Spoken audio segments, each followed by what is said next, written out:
আমরা শুধু একটা কথা বলবো যে গতকাল উনি যা বলেছেন সেটাতে আমি জানি না উনি কোন সভ্যতার পরিচয় দিয়েছে, তবে আমার মনে হয় সব কথার উত্তর দিতে নেই। কুকুরের কাজ কুকুরে করেছে, কামড় দিয়েছে পায়, তা বলে কি কুকুরকে কামড়ানো মানুষের শোভা পায়? আসলে উনি মনে প্রাণে জেনে গিয়েছেন যে অষ্টাদশ লোকসভা নির্বাচনে ওনার জামানত বাজেয়াপ্ত হবে, তাই উনি উল্টো পাল্টা করে বকছেন। উনি মানসিক রোগী হয়ে গিয়েছেন, সাইকিয়াট্রিক পেশেন্ট।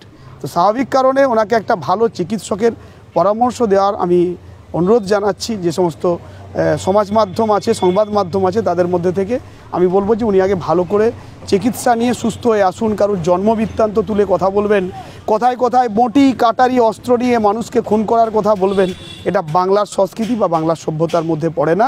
এটা বাংলার বাইরে যারা মণিপুর জ্বালিয়ে দেয়, যারা উত্তরপ্রদেশে এনকাউন্টার করে, যারা হাদরাস উন্নাও করে, তাদের মতো লোকেদের জায়গায় চলে। বাংলাতে চলে না, এটা সবঙ্গে চলে না, এটা মেদিনীপুর ঘাটালে চলে না।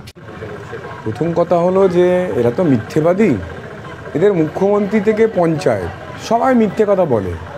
কালকে আমি বলেছি যে একজন জনৈক মিশ্র যে 10 নম্বরের ভেমুয়া থেকে 10 নম্বর আর 9 নম্বরে এসে গুন্ডামি করে, সন্ত্রাস করে, মানুষকে গুলি চালিয়ে বোম মেরে ভয় দেখিয়ে ভোট লুট করে, বুথ রিগিং করে।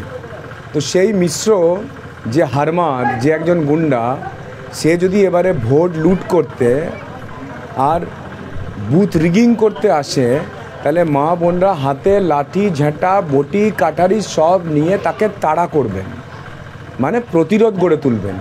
গণতন্ত্র রক্ষা করার জন্য এবং আত্মরক্ষার জন্য মা বোনদের কাছে আমি এই অনুরোধটা করেছি যে আপনাদেরকেই গণতন্ত্র, আপনাদেরকেই আত্মরক্ষা নিজেদেরকে করতে হবে। তার জন্য যা আছে আপনার কাছে, হাতের লাঠি ঝাঁটা বটি কাটারি সব নিয়ে এই গুন্ডা হারমাদ বাহিনী, ভোট লুটকারী, বুথ রিগিংকারীদেরকে তাড়া করবেন।